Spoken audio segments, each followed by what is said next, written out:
Bom, senhores, dando continuidade aí à nossa videoaula, tivemos uma pequena pausa aí, estamos retornando aí às nossas atividades, né? Bom, então só falamos da Revolução Russa, falamos que existiam dois partidos com ideias diferentes, propostas diferentes. Os mencheviques defendiam um governo com apoio da burguesia, né, para dar continuidade à revolução, e os bolcheviques defendiam um governo com organização da classe operária, né, para instaurar uma ditadura do proletariado através da luta armada, da luta revolucionária. Acabou ganhando os bolcheviques, do governo do Lenin, do Stalin, do Trotsky, que conduziram a Rússia a se tornar o primeiro país socialista da história. Tá certo? Lembrando que os bolcheviques que praticamente tomaram o poder na Rússia, e não os mencheviques. Tá certo? Chegamos à década de 20, final da década de 20, né? Tivemos aí a crise do liberalismo, grande crise do liberalismo, a crise de 29, a queda da Bolsa, né? Naquela famosa Quinta-feira Negra, né, senhores? Quando teve a crise chamada crise da superprodução, os Estados Unidos, na década de 20, saem vitoriosos com a Primeira Guerra Mundial. Eles conseguem se tornar a principal potência capitalista daquela época, o boom americano, o American Way of Life, e expandir esse modelo de vida, esse estilo de vida americano para os países. Só que o crescimento da indústria americana não foi acompanhado pelo crescimento do consumo mundial. E vai acontecer, haverá um descompasso, um desequilíbrio, né? Desequilíbrio entre a produção, a venda dos produtos exportados pelos Estados Unidos e diminuição do consumo. E isso aí estoura a crise de 29.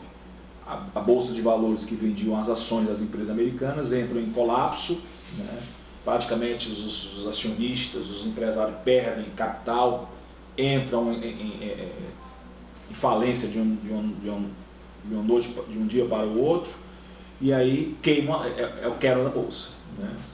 Que gera inflação, gera um colapso nas economias, inclusive no Brasil, que perdeu também com isso, porque o Brasil era naquela época o principal país exportador cafeeiro, e redução do poder aquisitivo das pessoas.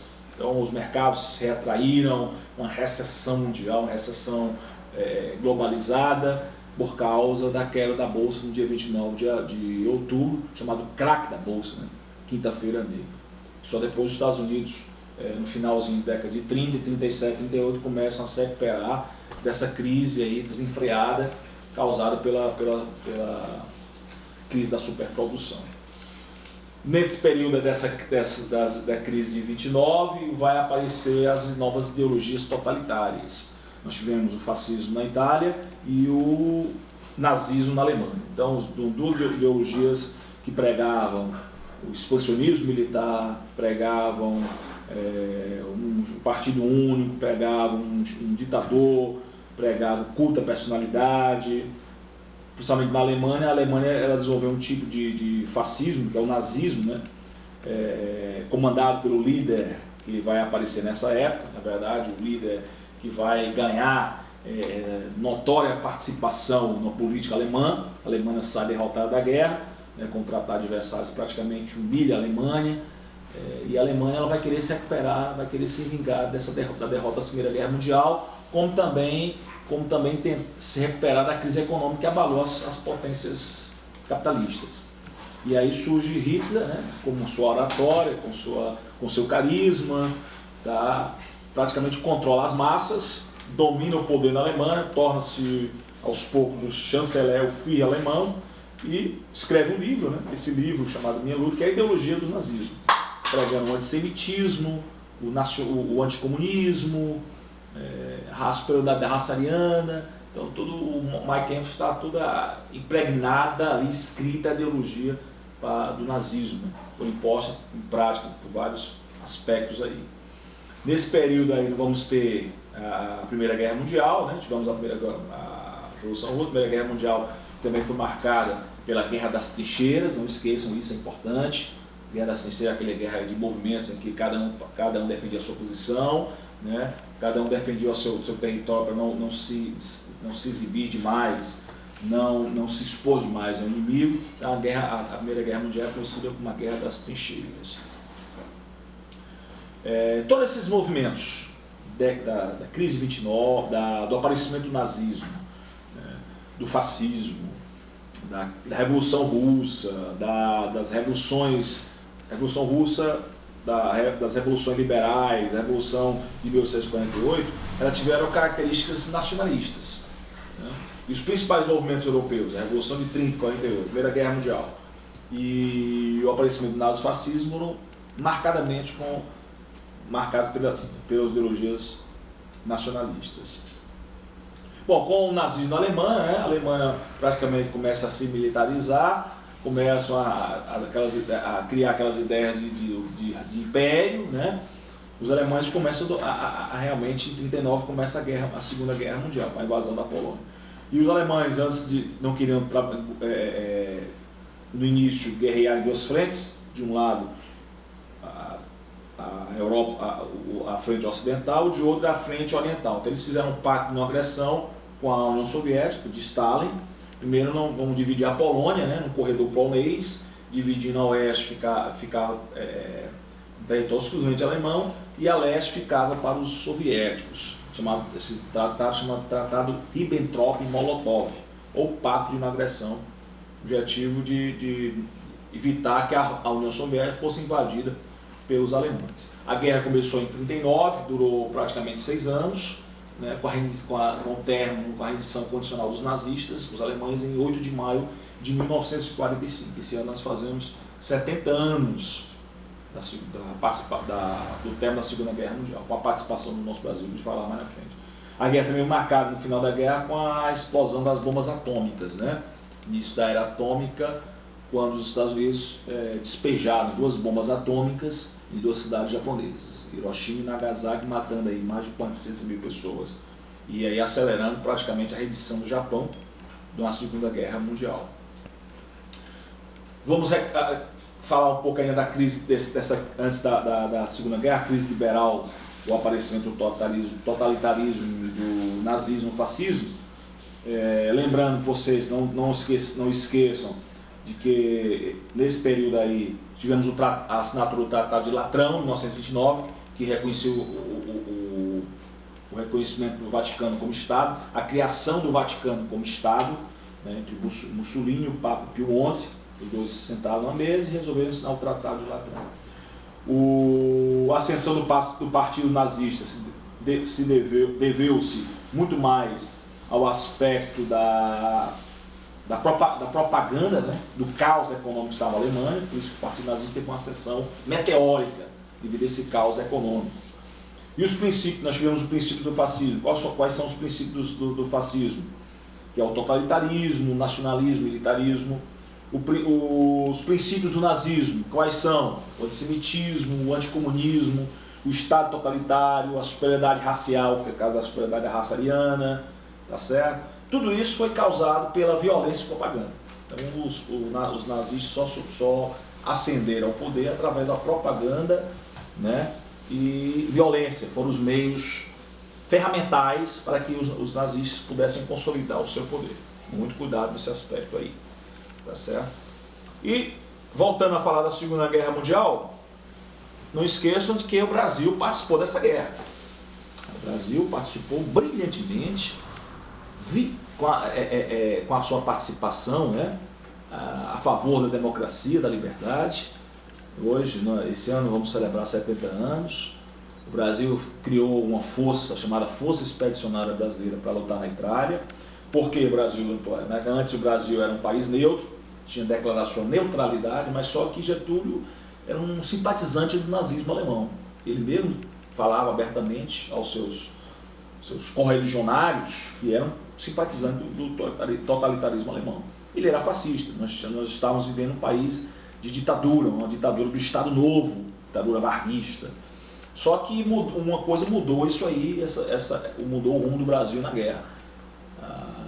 Os alemães afundaram 36 navios mercantes brasileiros, mandaram submarinos aqui na costa do Atlântico Sul, e morreram mais de 1.500 pessoas, né? E por isso o Brasil teve que declarar guerra às potências do eixo, Japão, Itália e Alemanha. Lógico, manifestação popular, saiu às ruas pedindo a entrada do Brasil para ultrajar, né? Nossa soberania foi ultrajada, o Brasil foi desrespeitado, e aí a população está pedindo o Brasil a entrada da guerra. O Brasil se aliou aos Estados Unidos, às potências aliadas. Tivemos aqui a assinatura, né, da declaração de guerra ao eixo, Getúlio Vargas, com seus ministros, com seu ministério. E os Estados Unidos resolveu construir bases aeronavais aqui em Fortaleza, Natal, né, Noronha, para poder apoiar os bombardeios na norte da África, ali no sul da Itália. Foi resolvido isso aí através da montagem de uma força para lutar contra os alemães na Itália. Principalmente vai escolher a Itália, chamada Força Expedicionária Brasileira. 25.334 homens, né, dos mais diferentes rincões do território nacional, alistaram-se, né, logicamente, as duas penas, através do alistamento precário, população naquela época, população ainda, 80% da população, 60% da população vivia no campo, nós não tínhamos uma indústria, não era um país, nosso país não estava preparado para uma guerra moderna, então tivemos que fazer esse alistamento precário, mas houve uma mobilização gigantesca no Brasil, né, para poder formar essa força expedicionária brasileira para lutar no teatro teatro de operação italiano. O Brasil partiu em 5 levas, foram montados 5 escalões, né, escalão, segundo, terceiro, quarto, quinto escalão, dividido, né, em várias levas de soldados. Soldados embarcaram em navios americanos e cruzaram o oceano em direção à Itália. A nossa participação foi realmente muito brilhante. Tivemos, lógico, os Estados Unidos tivemos que nos equipar, equipamento moderno, vestimenta, né, todo um preparo logístico, né, para uma guerra nas proporções que foi a Segunda Guerra Mundial, lutar contra um soldado aguerrido, destemido, valente, que era o soldado alemão. Né? Então o Brasil realmente, nesses 239 dias que esteve na Itália, combatendo contra as potências do eixo, contra o exército nazista, obteve várias significativas, memoráveis vitórias, né? Aprisionamos aí mais de 20 mil homens de 2 brigadas, uma italiana e uma alemã. Então tivemos que combater na lama, no frio, né, num clima totalmente diferente, inóspito, mas conseguimos aí a bravura, a coragem do soldado brasileiro, né, demonstrado nessa guerra e honrar a nossa bandeira no continente italiano. E não só a participação do Brasil, como também a participação dos pilotos da FAB, do Senta-Pua, né, que enviou 400 homens para lutar também ao lado da Força Expedicionária Brasileira, os pracinhas, como eram conhecidos, né, e a cobra fumou. Porque naquela época as pessoas achavam que o Brasil não ia para a guerra. É mais fácil a cobra fumar do que o Brasil ir para a guerra.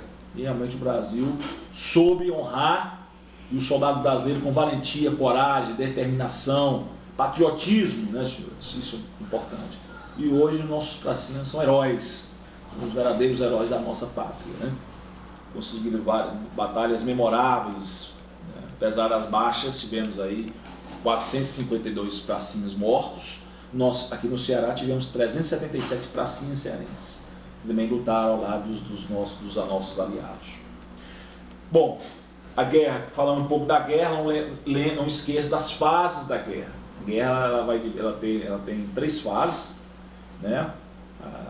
As potências do eixo, Japão, Itália e Alemanha, contra as potências aliadas. Quais eram as potências aliadas? Estados Unidos, Inglaterra, França, União Soviética, o Brasil, a Austrália, o Canadá, a própria China. Então, eram as potências aliadas. A guerra começa em 39, 1 de setembro, com a invasão da Alemanha pela Polônia. A Alemanha depois, em 39 até 42, dominava praticamente quase todo o território da Europa, menos a Inglaterra, né? Através de uma tática nova, militar, que praticamente fazia com que a Alemanha avançasse, né, violentamente contra os territórios europeus. Essa tática militar conhecida como Blitzkrieg, guerra relâmpago, essa ofensiva das forças nazistas, da Wehrmacht alemã, ou o exército alemão, expandiu-se consideravelmente. Depois da segunda fase, vamos ter aí 41 a 43, que marca as grandes batalhas. Uma dessas grandes batalhas é que aí começa a mundialização do conflito, com a entrada dos Estados Unidos na guerra, devido ao bombardeio da sua base naval em Pearl Harbor, no Havaí, tá certo? Os Estados Unidos entram ao lado dos ingleses, franceses, aí contrabalanceia, né? Dá um equilíbrio aí das forças que estavam em contenda na Segunda Guerra Mundial. Nessa segunda fase vamos ter a Batalha de Stalingrado, tá? Que foi importante, marcou aí o início da decadência do nazismo, né? Para a Alemanha, a União Soviética praticamente contra-atacou nessa Batalha de Stalingrado. Frio, as condições climáticas, né? A raça do soldado soviético, aguerrido, então praticamente acabou o mito da invencibilidade alemã. E temos a terceira fase, que é a derrota do eixo, 43 a 45, né? Quando os aliados vencem no norte da África, vencem na África Oriental e em 44 invadem ali a França com a invasão da Normandia, o dia D, né? E vai até a rendição alemã em 8 de maio de 1945. E aí praticamente decretava, né, o fim da Segunda Guerra Mundial, a maior guerra militar da história, né? Uma guerra que trouxe 60 milhões de mortos, grandes territórios devastados, economias arrasadas, né? Consequências terríveis para a humanidade, catastróficas para a humanidade, principalmente com o aparecimento da era nuclear, com a despejo das 2 bombas atômicas. E dentro dessas consequências importantes, as consequências, gaivota, então temos aí 60 milhões de estimamos aí 60 milhões de mortos, né? Supremacia política e econômica, vai aparecer 2 blocos antagônicos, supremacia de 2 potências emergentes, os Estados Unidos e a União Soviética, Estados Unidos liderando o bloco capitalista, a União Soviética liderando o bloco socialista, né? Tivemos aí a Europa devastada, e para reconstruir a Europa eles tiveram que lançar 2 planos econômicos, o plano Marshall e o plano Colombo, ambos objetivos de reconstruir os países que estavam totalmente devastados na Europa. Foi criada a ONU em 48, né, para substituir aquela famosa Liga das Nações.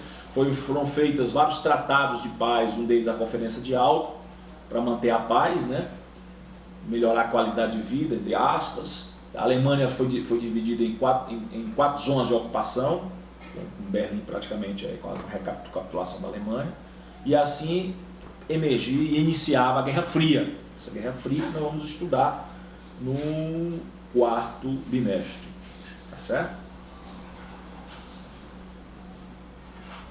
Bom, tomem água, que é importante para os rins, viu?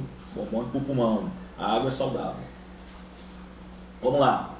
Bom, e a crise de 29? A crise de 29 já falamos, só voltando aqui da crise de 29, como é que os Estados Unidos conseguiu sobreviver a esta crise, a sair desta crise, né? Conseguiu aí vencer, né, essa crise de 29. Foi adotado, logicamente, várias medidas. O presidente Franklin Delano Roosevelt, que foi eleito em 1933, né, adotou um programa econômico, que já tinha intervir na economia do país para conciliar as leis de mercado. Esse plano econômico foi conhecido como New Deal, ou Novo Acordo. Foram criadas várias medidas para tentar aí, amenizar os efeitos da crise de 29, como investimentos maciços em obras públicas para gerar empregos, né, subsídios para os fazendeiros agrícolas. Subsídios significa empréstimos, conseguir empréstimos aos fazendeiros que tinham perdido a sua produção, criação de salário mínimo, fixação de salário mínimo, limitação das jornadas de trabalho. Isso aí, somente em 1937, os Estados Unidos conseguiu, com o investimento da indústria bélica, vencer a crise de 29. Tá certo? Então, senhores, Então já batemos aí os principais pontos, tá, dos nossos assuntos do terceiro bimestre. Então, espero que vocês tenham anotado, feito aí seus rascunhos nas notas de aula. E desejo a vocês uma boa prova. Estudem, se dediquem. Então, foi passado aí os pontos principais. E mãos à obra. Vamos tentar agora, se debruçar aí nos livros, né? E desejo a vocês aí êxito nessa fase da terceira era. Boa noite a todos.